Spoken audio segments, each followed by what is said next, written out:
Daredevil Born Again Episode 3 may have just referenced Miles Morales' father in the MCU. Now, obviously, this is not 100% confirmed or anything. This is just a theory that I have based off of the name drop in Episode 3 in the courtroom scene.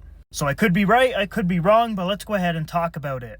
So in Episode 3 of Daredevil Born Again, Matt Murdock is representing Hector Ayala in court, and he's trying to show the people that he's a hero as White Tiger. And one of the ways he tries to do that is he gets a bunch of police reports and lists the name Officer Morales.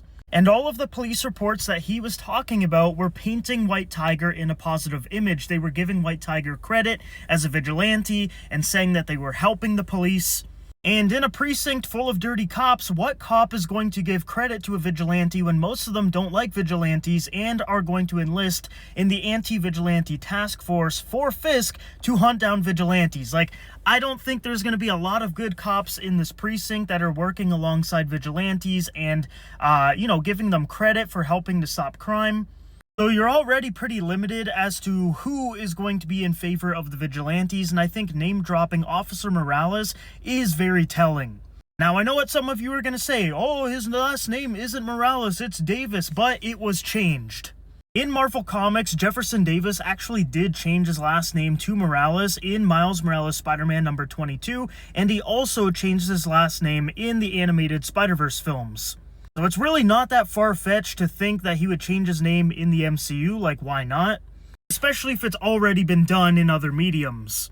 But if that's not enough, this is what I wrote on Twitter here. I said, we see a good cop with the last name Morales who's worked alongside a vigilante and wrote him a good report, which is White Tiger, is who I'm talking about. Then I said, it seems just like Miles' father to me in terms of behavior. You could have him be the face of change in the New York City police system. So you could have a bit of divide in the precinct. You've got some dirty cops that want to take down vigilantes.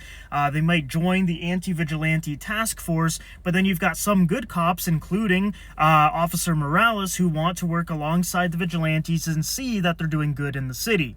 Plus, I would say, why even name drop Officer Morales? We know that Miles' father is a cop in the animated films and the Marvel Spider-Man video games. So they could have used any other name. They could have said Smith, Johnson, Jefferson, whatever, but they chose Morales. And when Matt Murdock said Officer Morales, it cut to his face. All the other officer names, he was just throwing the police reports down onto a table, but when he said Officer Morales, the camera cut directly to Matt's face. Now, typically, you would only do this when there's emphasis on that name, which I think there could be. Like I said, I'm not saying it's confirmed or anything, I just think there's a good possibility that Officer Morales that was referenced in Episode 3 could be Miles' father.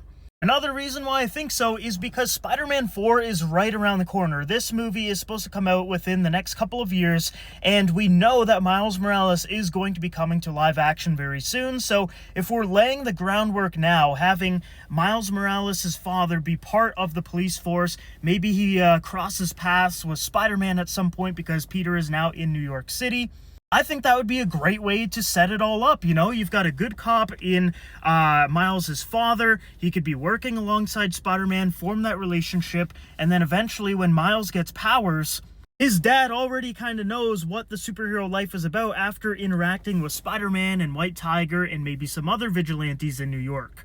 So you could have that great dynamic of Miles' father just, talking with Spider-Man, saying he's got a kid and he doesn't want his kid to get into trouble and all that, and then eventually he gets his powers and then it's a secret, but Peter knows. So you can do that whole thing in live action, which I think would work really, really well.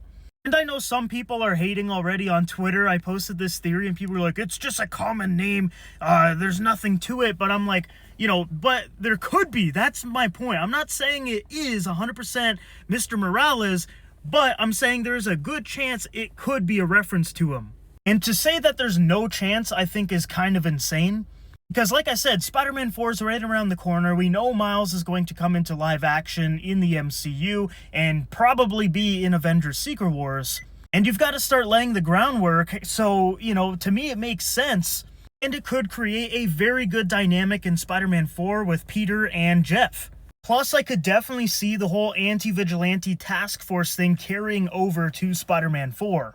There were a lot of rumors that Spider-Man 4 was going to incorporate elements of the Devil's Reign storyline where Kingpin is mayor, there's the anti-vigilante task force hunting down vigilantes, and I could definitely see that carry over to Spider-Man 4. It's just a very rich story that they could play around with. But yeah, guys, there you have it. That's my thoughts on the Officer Morales name drop in Daredevil Born Again Episode 3. Let me know down below in the comments if you think this has any meaning at all, or if it was just a random cop name that they decided to use in the show. Or do you think it could actually be hinting towards Miles' father being a good cop in New York City? Let me know your thoughts down below.